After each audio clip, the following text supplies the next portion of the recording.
가석방 심사관 자리를 얻은 한신. 한신은 시작 전 물밑 작업부터 지동만의 가석방 심사가 시작. 사건 담당 수사관인 안서윤까지. 한신은 사채업자 최화란을 찾아가. 이회 지명석 가석방으로 시작된 복수 이한신 X 안서윤 형사. 1년간 지동만 옆에서 딸랑거리며 원하는 대로 가석방 심사관 자리를 얻은 한신. 그의 복수 계획은 2년 전부터 시작이었다. 상관이었던 천수범이 지명섭의 가석방을 막으려다 억울하게 교도관에서 죄수가 되는 과정을 눈앞에서 지켜봤던 것. 가석방 심사관이 되었다고 혼자서만 지동만의 가석방을 막기란 쉽지 않고 한신은 시작 전 물밑 작업부터 들어갔다. 무슨 꿍꿍인지 일단 최원미를 찾아가 악플을 썼다며 명예훼손으로 신고해달라 한다. 비견 먹이려면 고소해야 합니다. 한신은 안서윤 형사가 적임자라며 그녀를 찾아 사건을 접수하고 서윤은 피해자와 악플러가 같이 찾아와 철저히 조사해달란 상황에 어이없어했다. 지명섭이 죽인 피해자의 언니가 서윤이란 것까지 한신이 염두에 두고 적임자라고 하는진 몰라도 지명섭 파도란 목표가 같은 두 사람은 좋은 파트너가 될 것이 분명했다.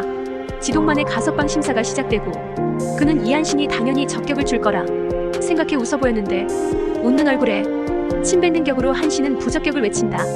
중대적 결격 사유가 있다며 지동만이 현재 다른 사건으로 고소 중이란 걸 이유로 들었는데 앞서 한신은 자신이 악플을 썼다 했었지만 그 악플은 누군가 자신의 폰을 이용해 몰래 쓴 것이라며 범인으로 동만을 지목했다. 악플이 달린 시간이 변호사 접견 시간이었고 위치도 교도소다 보니 신빙성이 있었다.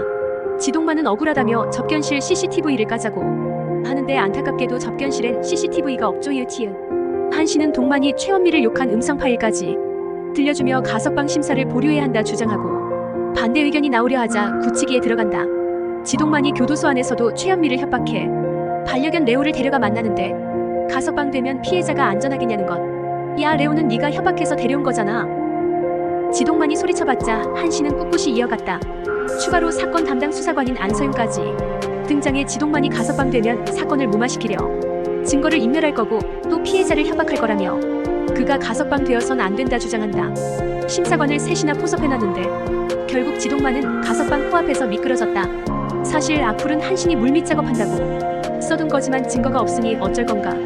이후 한신은 사채업자 최화란을 찾아가 돈을 찾아주겠다며 손을 내미는데 그녀는 또 어떤 패로 써먹을 것인가.